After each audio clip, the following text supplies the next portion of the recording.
Hey, real quick before the story starts, if you like lit reading, I've got something new you might enjoy. It's called New Tales Told, original short stories. Same voice, same vibe. Just search for New Tales Told right here in this podcast app. And just so you're not surprised, there may be some ads before the story. Sorry, we have to pay the bills.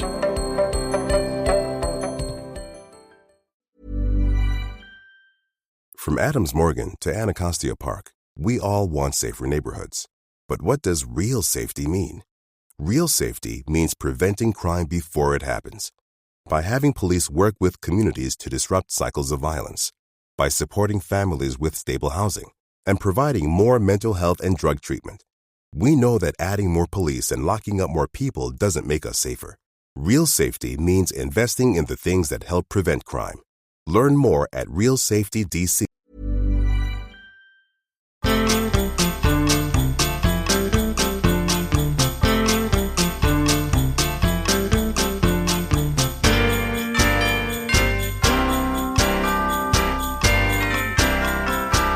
Welcome to another special Christmas edition of Lit Reading.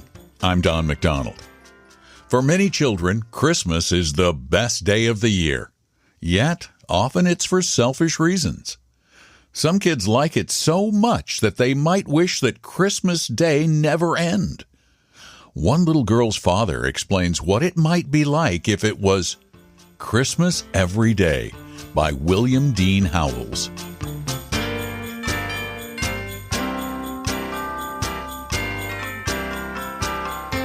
The little girl came into her papa's study, as she always did, Saturday morning before breakfast, and asked for a story. He tried to beg off that morning, for he was very busy, but she would not let him. So he began, "Well, once there was a little pig." She put her hand over his mouth and stopped him at the word. She said she had heard little pig stories until she was perfectly sick of them. "Well, what kind of story shall I tell, then?" "About Christmas.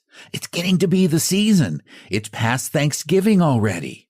"It seems to me," her papa argued, "that I've told as often about Christmas as I have about little pigs." "No difference. Christmas is more interesting." "Well," her papa roused himself from his writing by a great effort. "Well then, I'll tell you about the little girl that wanted it Christmas every day in the year. How would you like that?"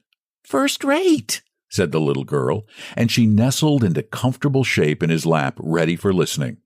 "Very well, then. This little pig, what are you pounding me for?" "Because you said little pig instead of little girl."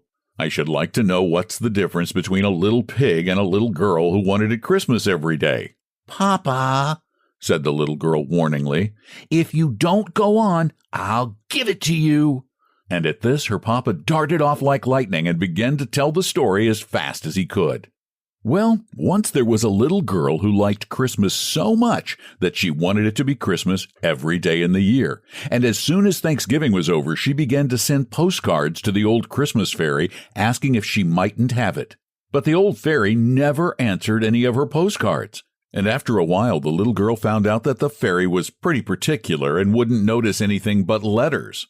Not even correspondence cards and envelopes, but real letters on sheets of paper and sealed outside with a monogram, or your initial anyway. So then she began to send her letters, and in about 3 weeks, or just the day before Christmas it was, she got a letter from the fairy saying she might have it Christmas every day for a year, and then they would see about having it longer. The little girl was a good deal excited already, preparing for the old-fashioned, once-a-year Christmas that was coming the next day, and perhaps the fairy's promise didn't make such an impression on her as it would have made at some other time. She just resolved to keep it to herself and surprise everybody with it as it kept coming true, and then it slipped out of her mind altogether. She had a splendid Christmas. She went to bed early so as to let Santa Claus have a chance at the stockings. And in the morning, she was up the first of anybody and went and felt them, and found hers all lumpy with packages of candy and oranges and grapes and pocketbooks and rubber balls and all kinds of small presents.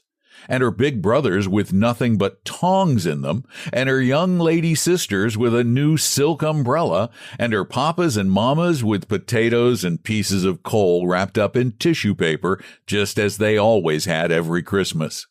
Then she waited around till the rest of the family were up, and she was the first to burst into the library when the doors were opened and look at the large presents laid out on the library table. Books and portfolios and boxes of stationery and breastpins and dolls and little stoves and dozens of handkerchiefs and inkstands and skates and snow shovels and photograph frames and little easels and boxes of watercolors and Turkish paste and nougat and candied cherries and dolls' houses and waterproofs and the big Christmas tree lighted and standing in a wastebasket in the middle. She had a splendid Christmas all day. She ate so much candy that she did not want any breakfast, and the whole morning the presents kept pouring in that the expressman had not had time to deliver the night before.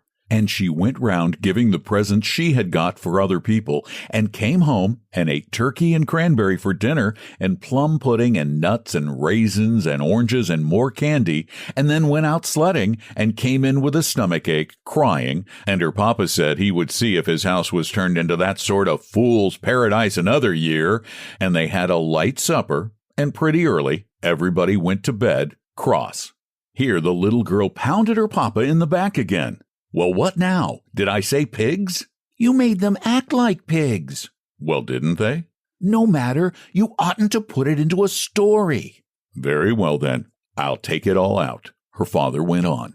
The little girl slept very heavily, and she slept very late, but she was wakened at last by the other children dancing round her bed with their stockings full of presents in their hands. What is it? Said the little girl, and she rubbed her eyes and tried to rise up in bed. Christmas, Christmas, Christmas! They all shouted and waved their stockings. Nonsense! It was Christmas yesterday. Her brothers and sisters just laughed. We don't know about that. It's Christmas today anyway. You have to come into the library and see. Then all at once it flashed on the little girl that the fairy was keeping her promise, and her year of Christmases was beginning. She was dreadfully sleepy, but she sprang up like a lark that had overeaten itself and gone to bed cross, and darted into the library. There it was again, books and portfolios and boxes of stationery and breastpins and— You needn't go over it all, Papa. I guess I can remember just what was there, said the little girl. Well, and there was the Christmas tree blazing away and the family picking out their presents, but looking pretty sleepy, and her father perfectly puzzled and her mother ready to cry. I'm sure I don't know how to dispose of all these things, said her mother, and her father said it seemed to him they had something just like it the day before, but he supposed he must have dreamed it. This struck the little girl as the best kind of a joke, and so she ate so much candy she didn't want any breakfast and went round carrying presents and had turkey and cranberry for dinner and then went out and sledded and came in with a— Papa! Well, what now? What did you promise, you forgetful thing? Oh, yes. Well, the next day, it was just the same thing over again, but everybody getting crosser. And at the end of a week's time, so many people had lost their tempers that you could pick up lost tempers anywhere, and they perfectly stewed the ground. Even when people tried to recover their tempers, they usually got somebody else's, and it made the most dreadful mix. The little girl began to get frightened, keeping the secret all to herself. She wanted to tell her mother, but she didn't dare to, and she was ashamed to ask the fairy to take it back. It seemed ungrateful and ill-bred, and she thought she would try to stand it, but she hardly knew how she could for a whole year. So it went on, and it was Christmas on St. Valentine's Day and Washington's birthday, just the same as any day, and it didn't skip even the 1st of April, though everything was counterfeit that day, and that was some little relief. After a while, coal and potatoes began to be awfully scarce, so many had been wrapped up in tissue paper to fool papas and mamas with. Turkeys got to be about $1,000 apiece. Papa! Well, what? You're beginning to fib. Well, 2,000 then. And they got to passing off almost anything for turkeys. Half-grown hummingbirds and even rocks out of the Arabian Nights. The real turkeys were so scarce. And cranberries? Well, they asked $1 apiece for cranberries. All the woods and orchards were cut down for Christmas trees, and where the woods and orchards used to be, it looked just like a stubble field with the stumps. After a while, they had to make Christmas trees out of rags and stuff them with bran like old-fashioned dolls. But there were plenty of rags because people got so poor buying presents for one another that they couldn't get any new clothes, and they just wore their old ones to tatters. They got so poor that everybody had to go to the poorhouse, except the confectioners and the fancy storekeepers and the picture book sellers and the expressmen, and they all got so rich and proud that they would hardly wait upon a person when he came to buy. It was perfectly shameful. Well, after it had gone on about 3 or 4 months, the little girl, whenever she came into the room in the morning and saw those great, ugly, lumpy stockings dangling at the fireplace and the disgusting presents around everywhere, used to just sit down and burst out crying. In 6 months, she was perfectly exhausted. She couldn't even cry anymore. She just lay on the lounge and rolled her eyes and panted. About the beginning of October, she took to sitting down on dolls wherever she found them. French dolls or any kind, she hated the sight of them so. And by Thanksgiving, she was crazy and just slammed her presents across the room. By that time, people didn't carry presents around nicely anymore. They flung them over the fence or through the window or anything, and instead of running their tongues out and taking great pains to write for dear old Papa or Mama or brother or sister or Susie or Sammy or Billy or Bobby or Jamie or Jenny or whoever it was, and troubling to get the spelling right and then signing their names and Merry Christmas like they used to write in the gift books, now they wrote, "Take it, you horrid old thing," and then go and bang it against the front door. Nearly everybody had built barns to hold their presents, but pretty soon the barns overflowed, and then they used to let them lie out in the rain or anywhere. Sometimes the police used to come and tell them to shovel their presents off the sidewalk, or they would arrest them. I thought you said everybody had gone to the poorhouse, interrupted the little girl. They did go at first, said her papa, but after a while the poorhouses got so full that they had to send the people back to their own houses. They tried to cry when they got back, but they couldn't make the least sound. Why couldn't they? Because they had lost their voices saying Merry Christmas so much. Did I tell you how it was on the 4th of July? No, how was it? And the little girl nestled closer in expectation of something uncommon. Well, the night before, the boys stayed up to celebrate as they always do, and fell asleep before 12 o'clock as usual, expecting to be awakened by the bells and cannon. But it was nearly 8 o'clock before the first boy in the United States woke up, and then he found out what the trouble was. As soon as he could get his clothes on, he ran out of the house and smashed a big cannonball down on the pavement. But it didn't make any more noise than a damp wad of paper. And after he tried about 20 or 30 more, he began to pick them up and look at them. Every single cannonball was a big raisin. Then he just streaked upstairs and examined his firecrackers and toy pistol and $2 collection of fireworks and found they were nothing but sugar and candy painted up to look like fireworks. Before 10 o'clock, every boy in the United States found out his 4th of July things had turned into Christmas things. And then they just sat down and cried, they were so mad.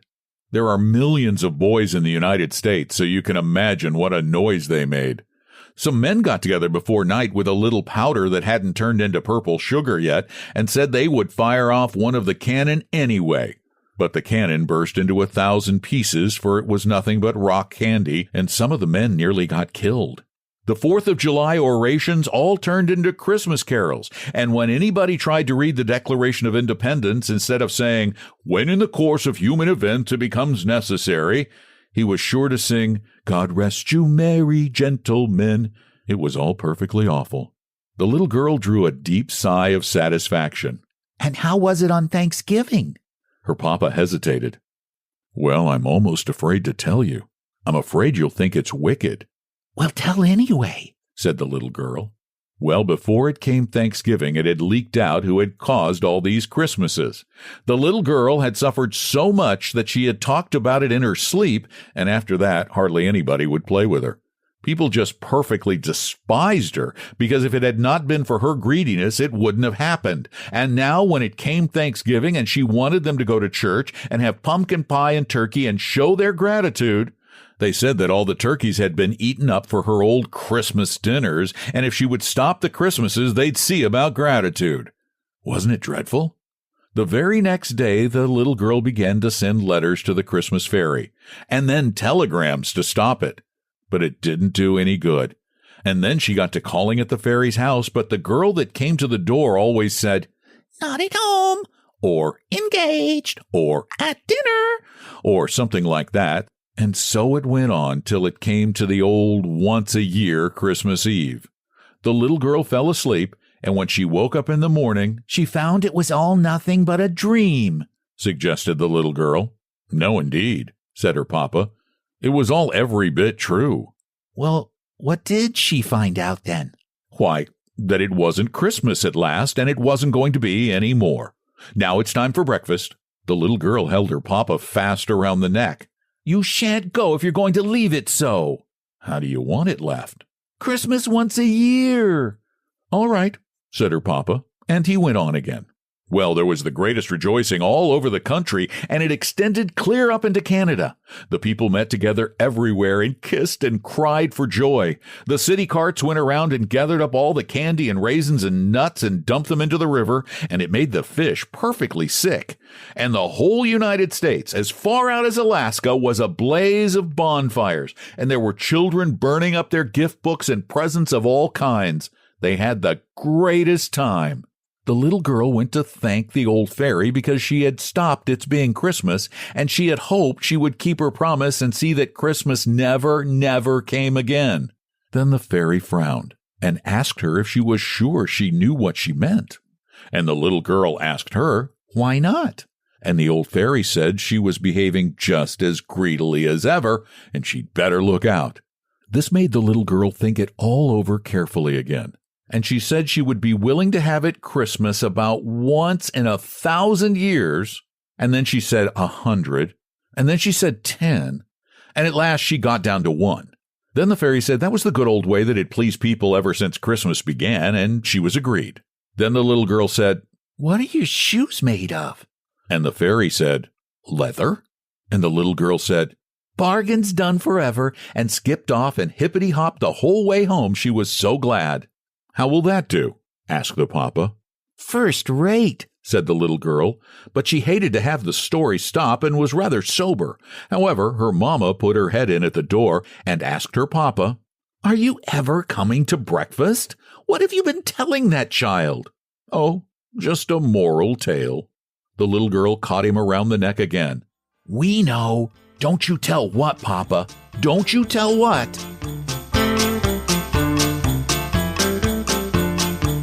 William Dean Howells was a proponent of literary realism in the 19th century. Called the Dean of American Letters, he was a playwright, author, critic, and The Atlantic magazine's third editor. Thanks for listening to Lit Reading. If you'd like to enjoy all of our Christmas stories in one simple place, please visit litreading.com/Christmas, and please share that page with others during this holiday season. Since Lit Reading is a labor of love, please let me know you enjoy the stories with the gift of a review at Apple Podcasts. Have a very merry holiday season and a happy new year. I'm Don McDonald.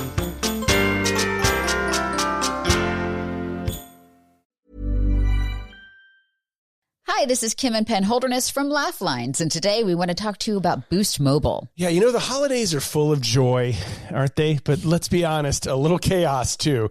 Between family gatherings, travel, and all the shopping, it's easy to forget yourself in the mix. Boost Mobile helps make things simple with a $25 unlimited plan, giving you unlimited talk, text, and data for just $25 a month. No trade-ins, no contracts, no stress. Just straightforward savings that keep your wallet feeling very merry and bright. Yeah, because the holidays are about connecting with the people you love, and Boost Mobile makes that part pretty easy. Visit boostmobile.com to start saving. After 30 gigabytes, customers may experience lower speeds. Customers will pay $25 per month as long as they remain active on the Boost Unlimited plan. Thanks for listening all the way to the end. You're officially a story finisher, and I appreciate that more than you know. If you're curious what else I'm up to, check out one of my other podcasts, New Tales Told. It's brand new, original short fiction written and narrated by me. Just search New Tales Told in this app. And thanks so much for listening to Lit Reading, now part of the StoryVerses channel at StoryVerses.com.